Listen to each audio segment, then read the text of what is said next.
ಇಲ್ಲಿ ಬಂದಿರೋದು ಈ ತಾಯಿ ಲಕ್ಷ್ಮೀದೇವಿ ಇಲ್ಲೇ ಉದ್ಭವ ಆಗಿದ್ದಲ್ಲ ಮಹಾಲಕ್ಷ್ಮೀ ದೇವಸ್ಥಾನ ಯಾರು ಕೆತ್ತಿರೋದಲ್ಲ ಉದ್ಭವ ಮೂರ್ತಿ. ಎಲ್ಲರ ಮಂತ್ರಾಲಯಕ್ಕೆ ಬಂದ್ರ ಗುರುಗಳ ದರ್ಶನ ಆಯ್ತಾ ಮಂತ್ರಾಲಯದಲ್ಲಿ ಆ ಗುರುಗಳ ದರ್ಶನ ತಗೊಂಡು ರಾಯರ ಪಕ್ಕದಲ್ಲಿ ಕೂಡ ಮಾಂಚಲಮ್ಮ ತಾಯಿ ಇದೆ. ಮಾಂಚಲಮ್ಮ ಈ ತಾಯಿ ಉದ್ಭವ ಮೂರ್ತಿ. ಆ ಗುರುಗಳು ಇನ್ನ ಮಂತ್ರಾಲಯಕ್ಕೆ ಹೋಗೋ ಮುಂಚೆ ರಾಘವೇಂದ್ರ ಸ್ವಾಮಿಗಳು ಬಂದಿದ್ರು ಇಲ್ಲಿ ಲಕ್ಷ್ಮೀದೇವಿ ಶಂಕು ಚಕ್ರ ಉದ್ಭವ ಮೂರ್ತಿ.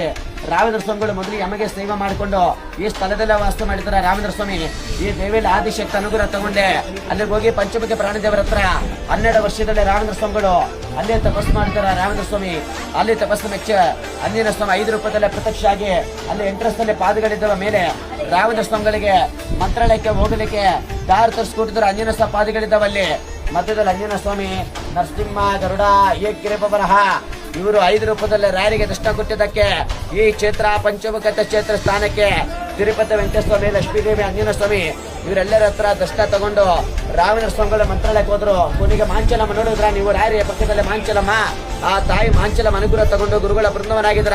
ಈಗ ತೋರಿಸ್ತಾರೆ ಶಂಕು ಚಕ್ರ ಕಮಲಾಸದಿಂದ ರಾಯರ ದರ್ಶನ ಕೊಟ್ಟಿದ್ದಾರೆ. ಈ ಕ್ಷೇತ್ರ ಪಂಚಮುಖ ಅಂದ್ರೆ ರಾಯರ ತಪಭೂಮಿ, ರಾಯರ ಮನಿದವರು. ಇಲ್ಲಿನ ಗ್ರಾಮಸ್ಥರು ಎರೆಕೆಳ್ಳಮ್ಮ ಅಂತಾರ. ಆ ಎರೆಕೆಳ್ಳಮ್ಮ ಸ್ವರೂಪದಿಂದ ಶಂಕು ಚಕ್ರ ಕಮಲಾಸದಿಂದ ಗುರುಗಳಿಗೆ ರಾಯರಿ ದರ್ಶನ ಕೊಟ್ಟಿದ್ದಾರೆ. ಯಾರ ಕೆತ್ತರದಲ್ಲ ಉದ್ಭವ ಆಗಿದ್ರೆ ಲಕ್ಷ್ಮೀದೇವಿ ಆರಾಮಾಗಿ ಬನ್ನಿ, ಬೇಗ ಬೇಗ ಫಾಸ್ಟ್ ಹೋಗಿ ಆರಾಮಾಗಿ ಬನ್ನಿ, ತಳ್ಳಿ ಬರ್ರಿ, 1 ನಿಮಿಷ ನಿಧಾನಕ್ಕೆ ಆರಾಮಾಗಿ ಹೋಗ್ತಾ ಇರ್ಬೇಕು.